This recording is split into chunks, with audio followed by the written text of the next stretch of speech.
Ya estamos con el primer invitado de la tarde, me refiero a Matías Cadaveira. Él es psicólogo, es argentino, trabaja desde hace muchos años con niños y adolescentes que tienen el trastorno del espectro autista. Ha escrito libros, es muy conocido a través de las redes sociales, da charlas, estará presentándose el próximo 20 de noviembre en el Estela de Italia. Y bueno, vamos a sacarnos todas las dudas sobre este tema con él. Gracias por acompañarnos, un gusto recibirte. Muchas gracias por la invitación, ¿cómo estás? Muy bien, bueno, ¿sabes qué?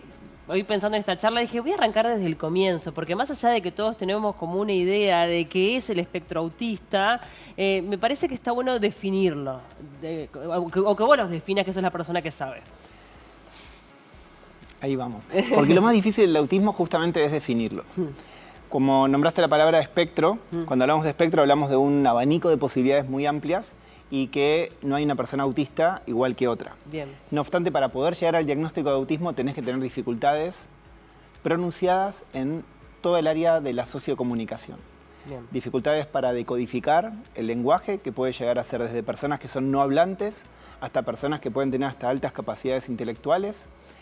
Pero en esos claros, no claroscuros, pero sí como claros y distintos claros, aparecen personas que están con muchas necesidades de apoyo y que tal vez son sumamente dependientes, hasta personas que podemos ser nosotros sin saber que tenemos un diagnóstico de autismo, o tal vez recibir tu diagnóstico a partir de que lo recibe tu hija, o a partir de empezar a cuestionarte tu propia vida en función de que uno, el autismo también puede estar en mujeres, ¿no era que no? Claro, sí, por el sesgo de género que hay, que es impresionante. En la ciencia también, o sea, en todos lados, pero en la ciencia también.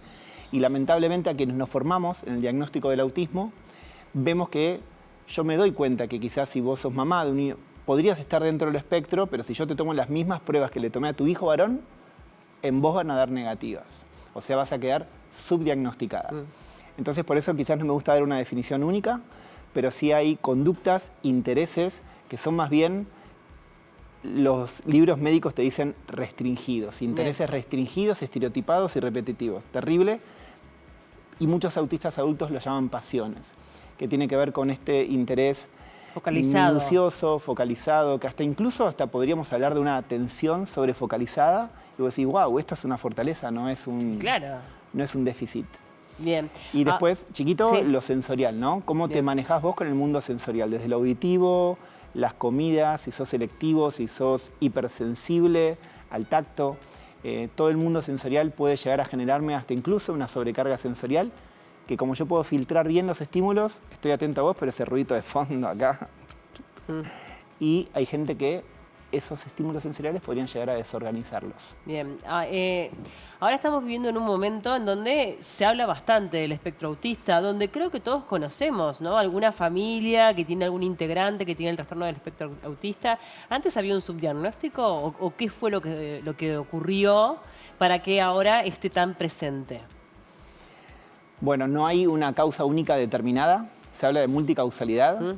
Y también, además de las causas puntuales, que muchas hipótesis más reinantes tienen que ver con lo genético, y cuando vos te das cuenta, tal vez tu hijo fue diagnosticado y a la vez tengo una prima que también, y vos te das cuenta que en la familia puede haber más de un diagnóstico, diagnosticado o no, digamos. Pero la información que se da sobre el autismo, a diferencia de otras condiciones, la verdad es que ha crecido notablemente en todos lados. Eso hace que nosotros como profesionales tengamos una obligación profesional, ética y moral, si se quiere, de actualizarse continuamente. También la deberían tener los maestros y los padres, o la comunidad entera en general, pero uno se da cuenta que tiene como mucho más alcance, y yo ya sé mucho más del autismo, y hoy en día podríamos llegar a decir del TDAH también, ¿no? Claro. Que está tan... Entonces la gente empieza directamente, ya viene a la consulta diciéndote, creo que puedo estar dentro del espectro autista. Y otra variable también fue el empezar a hablar de neurodiversidad, ¿no? Como muchas personas tal vez no se sienten identificadas con un diagnóstico o trastorno per se, pero sí se siente una persona neurodivergente. Que te das cuenta que estás en el mismo mundo, claramente, pero que hay otras formas distintas para poder aprender, y que me exijas tener que enseñar de la misma forma que al resto, y probablemente tenga algunos problemas, pero más dependen del entorno que me está obligando. que por mi propia condición. Tú hablabas recién de las causas, que obviamente todavía no está determinado, hablabas de que hay algunos estudios que señalan que puede tener que ver una carga genética. ¿Se habló en algún momento de los agrotóxicos? ¿Podría llegar a tener algún vínculo? Yo no lo descarto nunca, tiene que ver para nosotros que somos más ciencia pura o tratamos de tratamientos basados en evidencia o hablar de las cosas cuando realmente están confirmadas. Quizás lo considero, lo tengo en cuenta, como también el acceso a las nuevas tecnologías y el exceso de pantallas, pero pensarlo como una causa única o que es el gatillo o el disparador, no me arriesgo a decirlo, pero sí hay una investigación que se hiperviralizó los primeros 3 meses y después mágicamente desapareció, que tenía que ver con el efecto en agrotóxicos, en el neurodesarrollo de los bebés, o sea, el cerebro en crecimiento, y cómo al estar en zonas donde había mucha más fumigación, había muchos más chicos con malformaciones y discapacidad.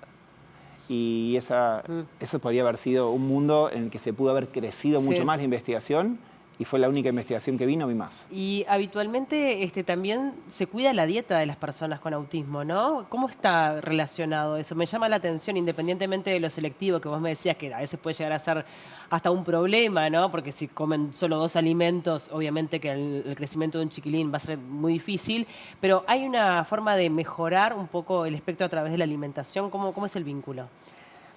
Mira, lo pienso, me encanta que hayas nombrado ese tema porque a veces no se habla tanto de la alimentación y entendemos el paradigma del cerebro como el intestino como segundo cerebro, ¿no? Las mismas neuronas que están en nuestro estómago hablan de nuestra salud intestinal, hablan de nuestra salud mental. Muchos gastroenterólogos te dicen que si estás más estresado, probablemente sin darte cuenta vayas al café, a los lácteos, a las harinas y que termines vos mismo desregulado. En niños con autismo se habla de una microbiota distinta. Entonces, hay personas, no lo generalizaría todo el espectro, ni diría que la dieta cura el autismo, ni nada de eso, porque eso realmente es reforzar el mito de la curación, así que no iría por ese lado, pero sí mejorar la calidad de vida a través de la alimentación, porque hay muchas personas autistas que tienen un síndrome que se llama del intestino permeable, que muchos nutrientes terminan como yéndose y lo que se queda no es lo que realmente nutre. Entonces, ponen especial atención en la alimentación. Mira, es bien interesante. ¿Y a veces está asociado el espectro autista con otras enfermedades, por ejemplo, epilepsia? Sí, aclaro, esta co-ocurrencia se llama. El autismo no es una enfermedad, es una condición de vida, pero muchas veces puede estar asociada a alguna enfermedad. La epilepsia, el 10% de las personas autistas tiene una convulsión a lo largo de sus vidas. Algunos hablan entre el 10 y el 30%, es un porcentaje bastante grande. E incluso también hermanos que pueden tener autismo, pero tal vez uno solo puede tener epilepsia, trastornos gastrointestinales, trastornos del sueño. Tal vez no es una enfermedad, pero es un trastorno porque te trastorna la vida. El sueño es fundamental. Entonces, como terapeutas, el consejo que le puedo dar a todos los profesionales de la salud mental es indagar bien cómo esa persona está en los lugares donde más tiempo pasa, no tanto preocupado de te entrego a tu hijo y digo, qué bien que estuvo tu hijo en mi hora, a mí no me importa, calculo que a vos te llenará de frustración si yo te digo qué bien que estuvo y en tu casa no duerme hace 2 meses. Así que importante ir a las casas, importante ir a los colegios y un trastorno del sueño, un trastorno de alimentación o incluso constipaciones crónicas.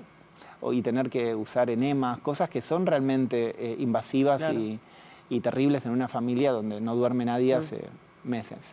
Así que es importante ir primero a esas cuestiones. Bien. Y el desarrollo cognitivo, eso digo, obviamente que es paralelo y hay personas que tienen el trastorno del espectro autista que tienen alguna dificultad cognitiva y hay otros que no, o hay algunos que hasta lo tienen más desarrollado, ¿es así? Totalmente. Cuando hablamos de espectro, podríamos pensar que ningún autista es igual al otro autista, y que ese mismo espectro varía en el lenguaje, varía también en la conducta o varía en el perfil cognitivo. Personas que tienen discapacidad intelectual y son no hablantes, personas que tienen discapacidad intelectual y son hablantes, otros que se comunican con otros sistemas de apoyo a la comunicación y personas con altas habilidades intelectuales, que esas personas tienen doble neurodivergencia. El autismo y las altas capacidades, porque vos vas a una escuela y de ninguna de las 2 formas te entienden. Tengas discapacidad o tengas altas habilidades, muchas veces el entorno es el discapacitado. Totalmente. Y hablando, ya que estás hablando justamente de eso, que me parece fundamental, hablar de los centros de educación, ¿no? De cómo se aborda desde la escuela este tipo de situaciones, la neurodiversidad, ¿no? Que en definitiva a veces hablamos mucho de lo que es la inclusión, pero después es muy difícil llevarlo a la práctica. Y cuando hablas de neurodiversidad, hablamos de diversidad humana en general. Sí, claro. Entonces se supone que la escuela eso ya lo debería tener albergado o contemplado. Sí. Sin embargo, necesitamos ir a la Convención Internacional de Derechos para Personas con Discapacidad para decir, che, mira, por más que ustedes tienen una ley linda desde hace 4 años en acompañamiento en las escuelas, que finalmente los primeros 2 años fue boom, y después no se pudo sostener porque no hay personal que pueda realmente sostener el paradigma de la inclusión actual, donde si tenés una discapacidad, ¿por qué tenés que tener un acompañante siempre, un maestro sombra 24/7? Realmente ningún sistema hubiera dado abasto, pero la convención es ley en nuestros países desde hace más de 20 años. Sí. Entonces realmente hay que empezar a hackear un poco el sistema educativo o los cerebros de las personas que lo ejecutan. Ahí hay varios desafíos, ¿no? Uno vinculado obviamente con que estén, ¿no?, las personas capacitadas. También pienso en la formación docente, que es como también un debe, que la mayoría de los maestros tengan algún tipo de formación en neurodiversidad, no sé cómo es en Argentina. En Acá neurodiversidad todavía... y en diseño universal de aprendizaje. Bueno, eso tiene que sumarse, ¿no? Y después también lo vincular, o sea, de que este tema también se puede hablar de manera llana entre los pares, entre los chiquilines, ¿no? Eso es fundamental. Eso es, mira, gracias por mencionarlo, porque es lo que muchos profesionales hacemos cuando vemos que hay un grupo que podría tener una mejor recepción, y ahí es cuando hablamos de la doble empatía, porque siempre es la persona autista la que se tiene que encargar de hacer ese trabajo de hormiga para poder ser incluido, Claro. y porque el resto, digamos, así que eso es clave. A veces no siempre en los colegios nos permiten ingresar a los profesionales de la salud a charlar, pero me parece clave para poder intervenir sobre el bullying o prevenirlo. Sí, claro. Vos trabajás con niños y adolescentes, pero el autismo es algo que acompaña en la vida entera. Por eso ya no trabajo más con niños y adolescentes, ya trabajo con personas. Con todas personas. Porque las mismas personas que van creciendo y que los he acompañado de chicos, bueno, uno de ellos es mi hijo hoy en día, así que nada, acompaño a personas en su diario vivir y a veces acompaño a los padres que van recibiendo un diagnóstico también, no solamente a sus hijos, a un docente. Acompaño a personas y quiero que realmente todo el mundo entienda y registre que el autismo es igual, es parte de nosotros y que realmente no tenemos que estar en el nicho solamente a los que nos tocó la puerta a la discapacidad o el autismo, sino trabajar y acompañar para todos, ¿no? Sí, entender que la riqueza está en la diversidad, ¿no? Porque es así, una sociedad mucho más justa, mucho más equitativa, tiene que ver con que cada uno tenga su lugar. Quiero volver un poco a lo del sesgo que tiene también el autismo. Hay no sé, lo escuché alguna vez, no sé si es así, que hay como una condición de muchas mujeres que tienen el trastorno del espectro autista que como que lo disimulan, lo camuflan, esa es la palabra. ¿Es así? Es el camuflaje social del autismo. No solamente ocurre en mujeres, ocurre en adultos, pero en mujeres ocurre desde niñas y eso se lo asemeja con el síndrome de la niña buena, donde no importa que sepas o no sepas por qué tu entorno se rió, pero si vos te reís igual que el otro o estás tranquilita, no vas a generar mucho llamado de atención alrededor. Y por más que no hables, pero que hagas la tarea, o no lo hagas, pero no hables y estés, como que parecería ser que a mí me llamaría bastante la atención, claro, por cierto. Sí. Pero bueno, en mujeres lamentablemente, por una cuestión social, cultural, todavía eso estaría bien visto. ¿Pero se manifiesta de la misma manera mujeres y hombres? No se manifiesta de la misma manera. Neurofisiológicamente, muchos médicos cerebrocentristas lo que dicen es que el cerebro femenino tiene mucha más facilidad en lo socioemocional que el cerebro masculino, que es un poco más impulsivo. Entonces, por eso es más fácil para algunas mujeres camuflar o enmascarar cierta sintomatología autista y en algunos varones, por sus conductas, queda más evidenciado. Lo mismo con el lenguaje, que el lenguaje aparece más afectado en hombres autistas que en mujeres autistas, y hay muchas más mujeres con altas capacidades que varones, pero el camuflaje es bastante propio del mundo adulto, donde nos enseñan a ocultar nuestras peculiaridades del desarrollo para encajar. Claro. Y eso no pasa solamente con las personas con discapacidad, ¿no? Casi siempre con todos. Con todas las minorías. Sí, con todos. Quiero hablar también de lo positivo, ¿no? Porque obviamente que ahí mencionábamos medio al pasar eso de que tienen la posibilidad a veces de hacer foco. Y cuando se hace foco pueden lograr lo que uno no logra, porque por lo general quienes no tenemos el espectro autista nos dispersamos, ¿no? ¿Eso es un punto a favor? Es un punto a favor, es la atención al detalle. Donde si además de esa atención al detalle, el interés vocacional, por ejemplo, si vos me decís algo que te encante, decime Paula, algo que te guste mucho, mucho, mucho. Me gusta mucho leer. Ok, la lectura, por ejemplo. Sí. Podría llegar a ser algo individual o vos podrías de repente armar un club de lectura. Bueno, hace poco estuvo la Noche de las Librerías en Uruguay, ¿no? Sí. Entonces, de repente, vos lográs, a partir de tu interés desde muy chiquita, que es la lectura, aspirar a que eso sea un interés vocacional. Cuando eso lo logramos con una persona adulta joven que realmente le gustó mucho, mucho tiempo algo y vos decís, che, pará, está esta carrera. Claro. Y de repente eso puede llegar a ser viable y posible. Y si no, la otra forma también es que haya un interés por trabajar. Recordemos que el 80% de los autistas están desempleados, de los autistas adultos. Eso es tremendo. Entonces, si hay como un interés puntual y vos realmente capacitás a todo el entorno laboral y esa tarea que vos me encomendás a mí, me la armás con pasos, secuencia y realmente puedo yo cumplir todo eso porque ese desafío que me planteás es ajustado a mi perfil, éxito total asegurado, nivel de responsabilidad, compromiso. Y si no fuera tan posible esa independencia, puedo poner un acompañante también en el trabajo, puedo capacitar al sector de recursos humanos. Se pueden hacer muchas cosas, todo depende de la cantidad de apoyos que precises y que tu entorno los diseñe y te los brinde. Totalmente. Antes de meternos de lleno en la charla que vas a dar en la Estela de Italia, preguntarte cómo ha sido tu experiencia como papá de una persona con autismo. Neurodivergente, no es una persona que tuvo un diagnóstico de autismo inicialmente, que fue cuando lo empiezo a acompañar y atender.